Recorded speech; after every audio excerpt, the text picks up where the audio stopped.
Hello everyone, मैं मनीता। आप देख रहे हैं एलपी केमिस्ट्री।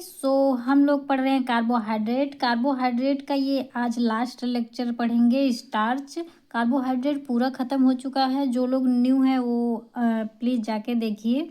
वैसे सारा चीज़ बहुत ही डिटेल में इजी भाषा में इजी लैंग्वेज में पढ़े हैं और ये बहुत ही इम्पॉर्टेंट टॉपिक भी है कार्बोहाइड्रेट।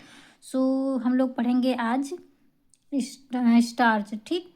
इसके पहले मैं कहना चाहूँगी, जो आज न्यू लोग जुड़ रहे हैं, न्यू लोग देख रहे हैं, तो चैनल को सब्सक्राइब ज़रूर करें और लास्ट तक ज़रूर बने रहिए, देखिएगा और लाइक करके ही जाइएगा। ठीक।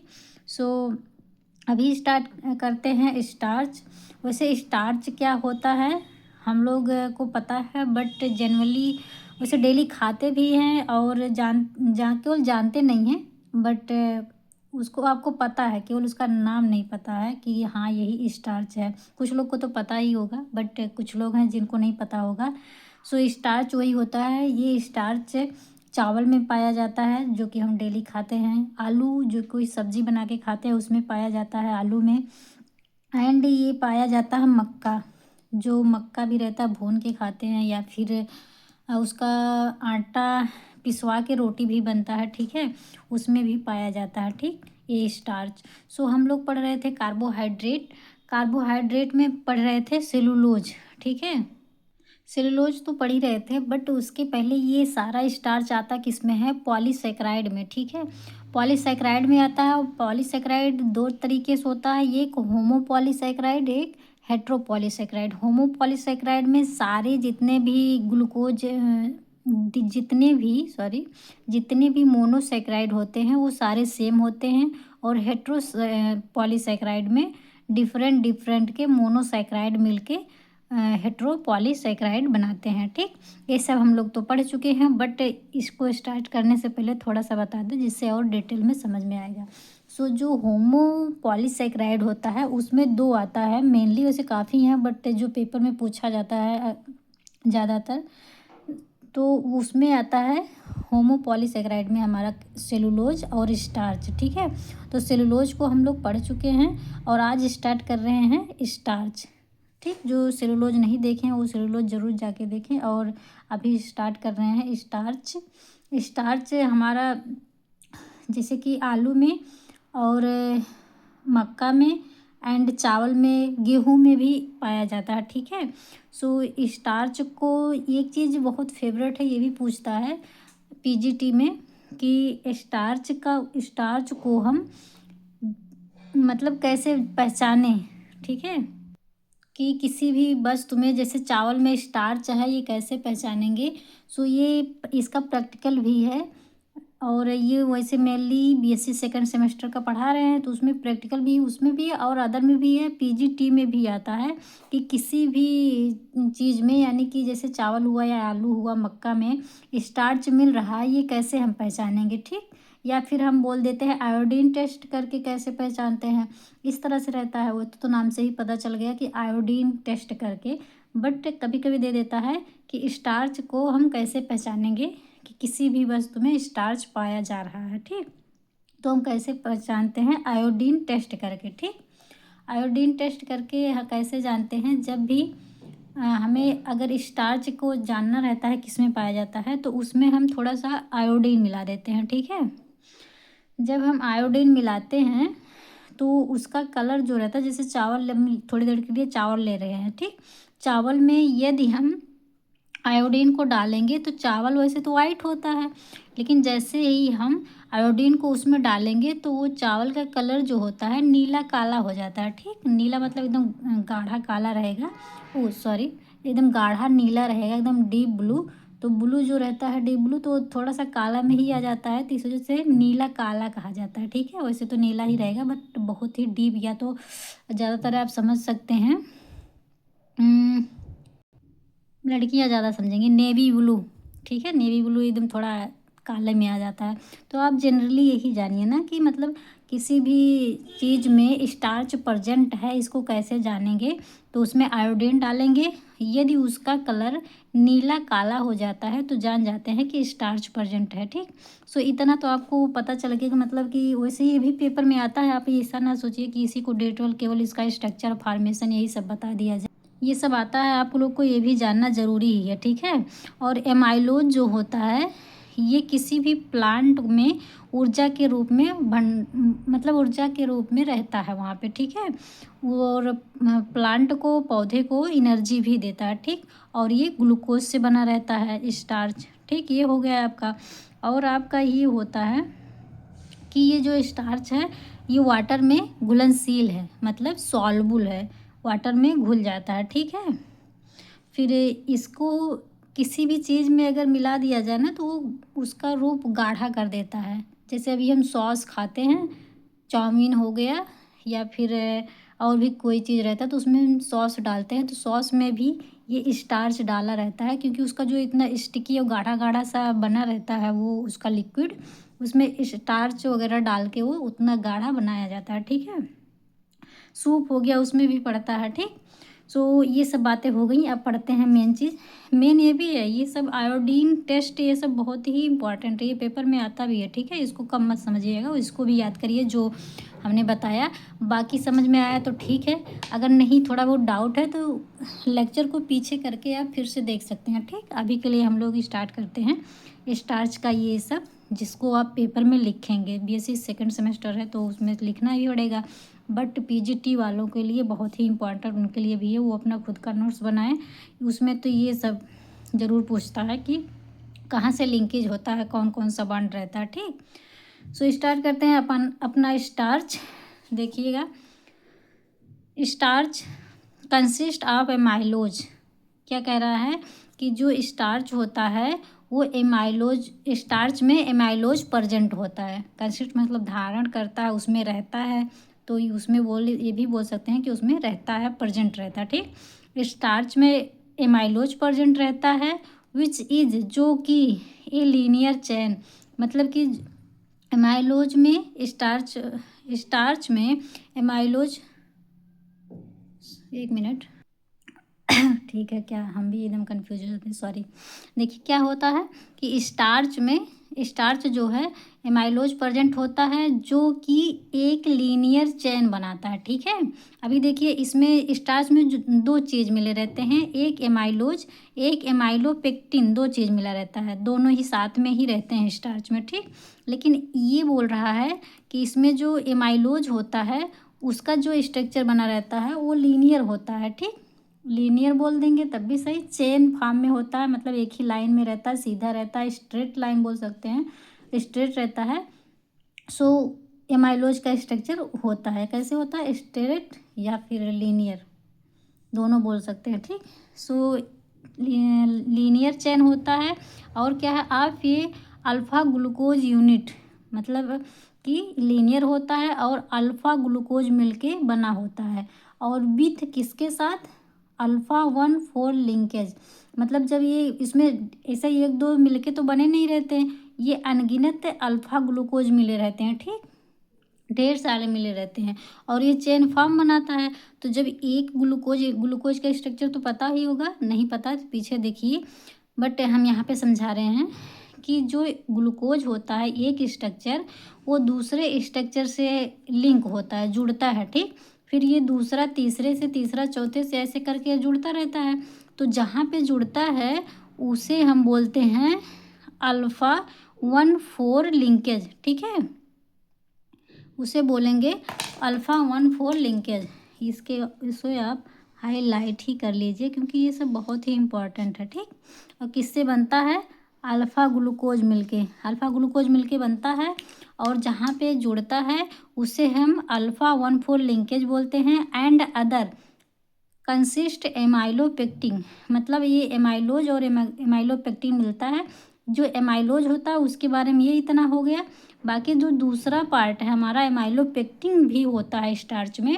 तो एमाइलोपेक्टिन के क्या कह रहा है, which is a branch chain structure, ठीक है।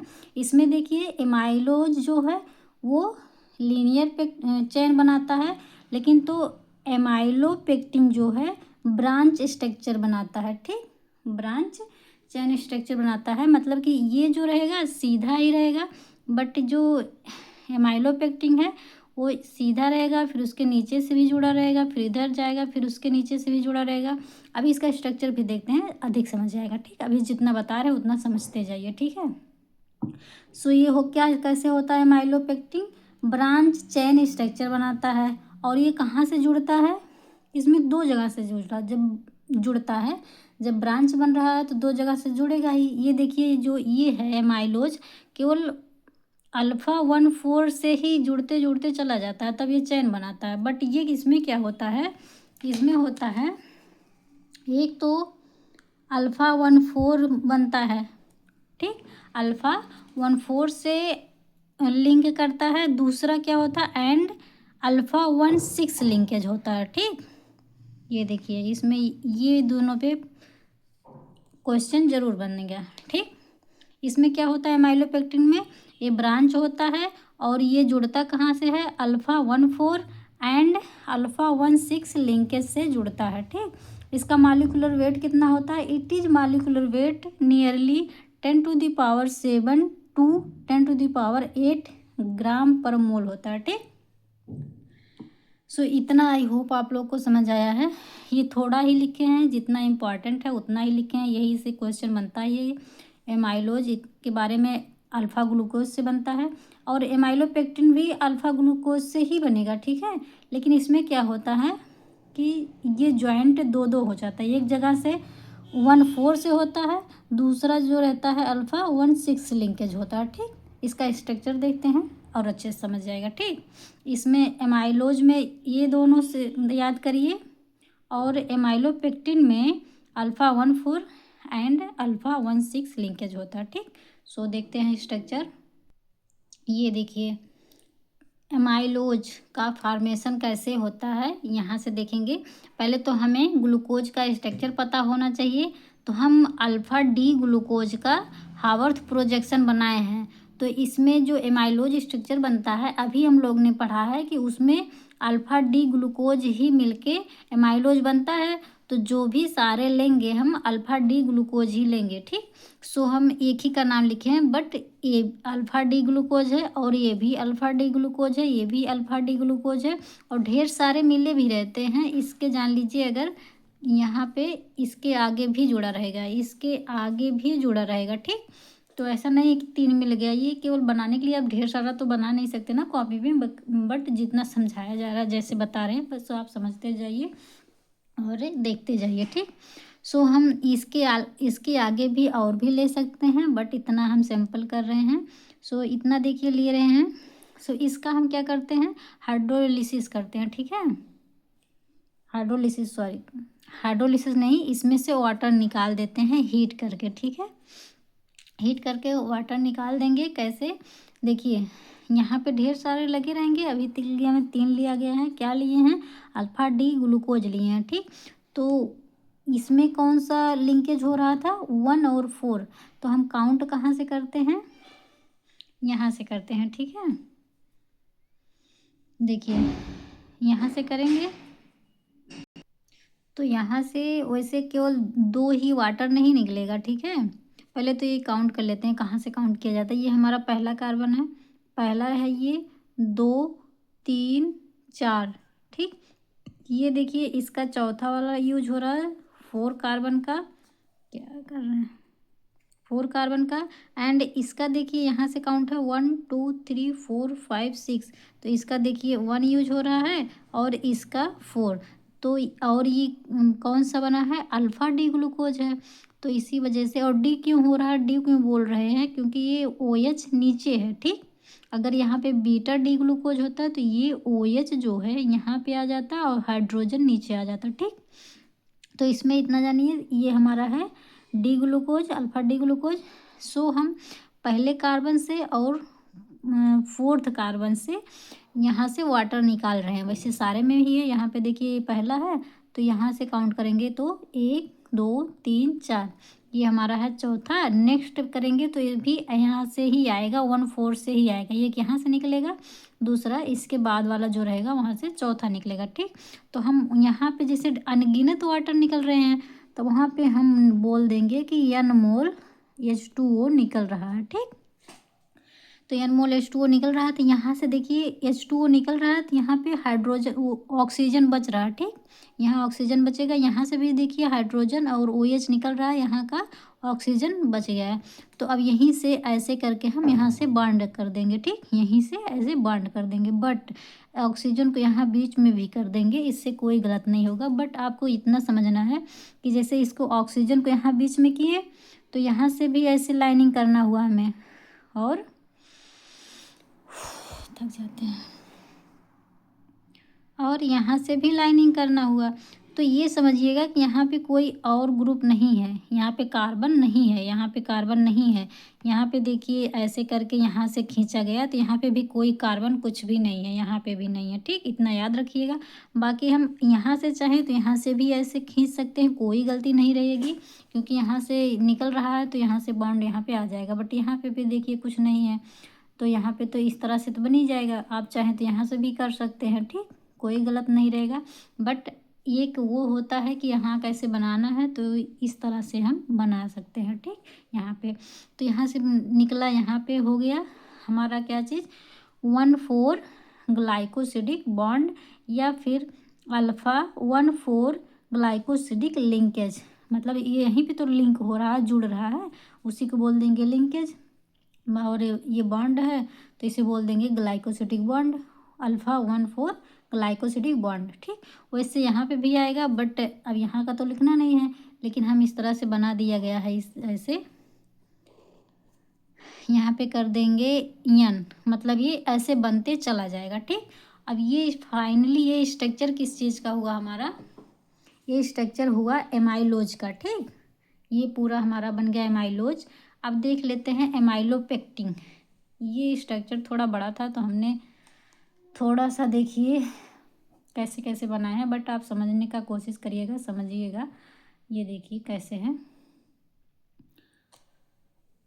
ये कौन सा स्ट्रक्चर है, एमाइलोपेक्टिन। इसमें क्या लिया गया है, इसमें भी वही लिया गया है, अल्फ़ा डी ग्लूकोज। तो हम देखिए आप अच्छे से जान पाए, इस वजह से 2 कलर यूज किए हैं। क्यों, देखिए पहले समझिएगा जैसे जैसे बोल रहे हैं। ये देखिए 2 अल्फ़ा डी ग्लूकोज लिए हैं, एक हमारा ये हुआ, एक हमारा ये हुआ। अब ये इसको भी इसी में किए हैं, यहाँ के जो बॉन्ड लगाए हैं, बॉन्ड के बाद मतलब यहाँ से वाटर निकलने के बाद ये चीज़ फॉर्म हो रहा है। ठीक है, बट यहाँ पे तो ये इसको अभी हम रिएक्टेंट में यूज कर रहे हैं। ठीक, 2 ग्लूकोज यहाँ है, और यहाँ पे देखिए 1 2 3 ग्लूकोज यहाँ है।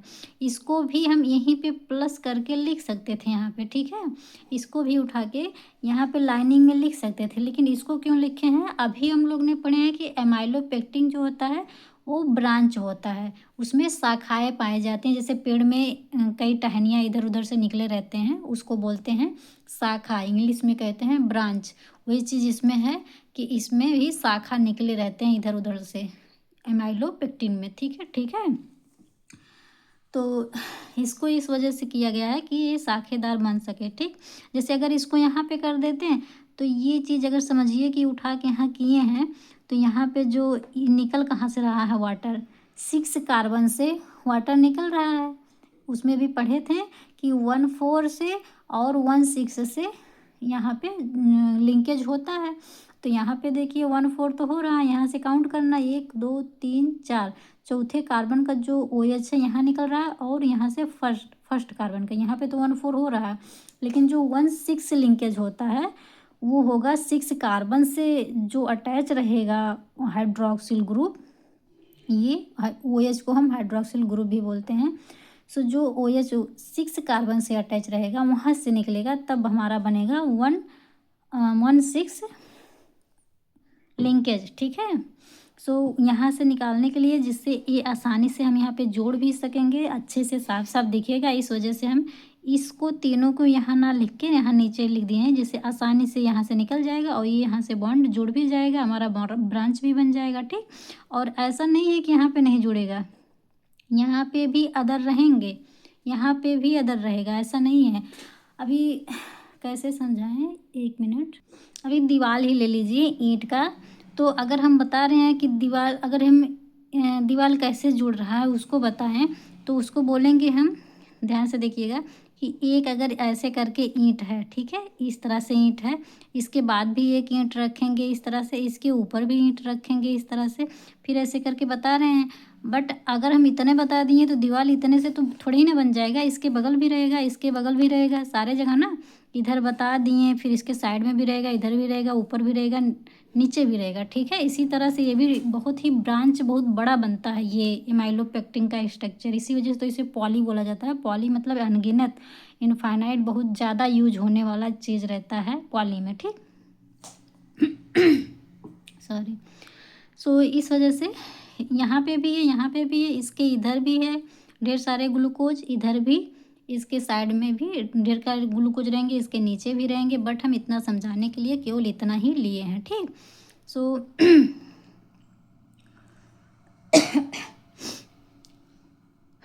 तो यहाँ से देखिए, अब तो समझ ही गए हैं। जैसे कि एमाइलोज में निकाले थे, वैसे इसमें से भी वाटर निकाल देंगे। इसमें दो जगह से निकलता है, 1,4 से और 1,6 से, तो वैसे हम निकाल देंगे 1,4 और 1,6 से, ठीक। तो यहाँ से देखिए, ये हमारा 1 है और ये हमारा 4 कार्बन है, 1 2 3 और ये 4। तो यहाँ से निकालेंगे तो यहाँ हमारा 1,4 हो गया, जॉइंट हो गया। बाकी यहाँ पे देखिए ये 1 है और यहाँ पे ये हमारा, ये देखिए यहाँ प्लस लगाए हैं, ठीक है। ये इतना एक ग्लूकोज और प्लस ये ग्लूकोज प्लस ये नेक्स्ट ग्लूकोज, ठीक। और इधर ये ऐसा किए हैं ऐसे करके, मतलब इसके साइड बगल में जो रहेगा उसमें से भी तो निकलेगा। जैसे कि यहाँ से निकला 1,4 से, वैसे यहाँ से भी निकलेगा। फिर इसके नीचे वाला जो रहेगा इस तरह से जैसे निकल रहा है वैसे निकलेगा, ठीक। सो आप लोग इसको ना देखते हुए इतना देखिए कि मतलब ये लिया गया 2, 1,4 यहाँ से निकला वाटर, एंड इसके नीचे जो रखे हैं तो 1 कार्बन से यहाँ से और 6 कार्बन यहाँ से, ये 4 है, ये हमारा 5 कार्बन, ये 6 कार्बन, 6 कार्बन से जुड़ा है OH, यहाँ से निकल रहा है 6 और 1 का। अब देखिए यहाँ से वाटर निकला, यहाँ से वाटर निकला, यहाँ से भी निकलेगा, इधर से भी निकलेगा, तो अनगिनत वाटर निकल रहे हैं, ठीक है। अनगिनत वाटर निकल रहे हैं तो क्या लिखेंगे हम, कितना निकल रहा है, N मोल H2O निकल रहा है, ठीक। अब N मोल H2O निकल रहा है। अब बनेगा क्या, कुछ नहीं करना, जैसे जैसे निकाले हैं वहाँ से केवल बॉन्ड जोड़ देना है, ठीक। यहाँ से निकाला गया है H2O, तो हम यहाँ से ऐसे बॉन्ड जोड़ देंगे, ठीक। इसको ऑक्सीजन को थोड़ा सा बीच में कर दिए, बाकी ऐसे करके इधर से जोड़ दिए, ठीक। सो जैसे कि यहाँ पे हमारा बन गया यही चीज़।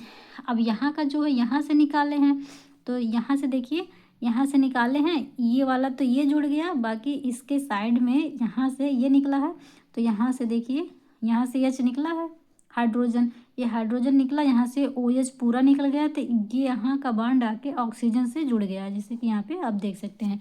अब ये ऑक्सीजन से जुड़ गया, बाकी ये CH2 है, CH2 अपने जगह पे रहेगा, बाकी जैसे है इसको सेम कर देंगे। यहाँ से भी H2O निकला है, तो H2O निकाल के ये बॉन्ड लगा देंगे, यहाँ पे भी H2O निकला है, H2O निकाल के बॉन्ड लगा देंगे, ठीक।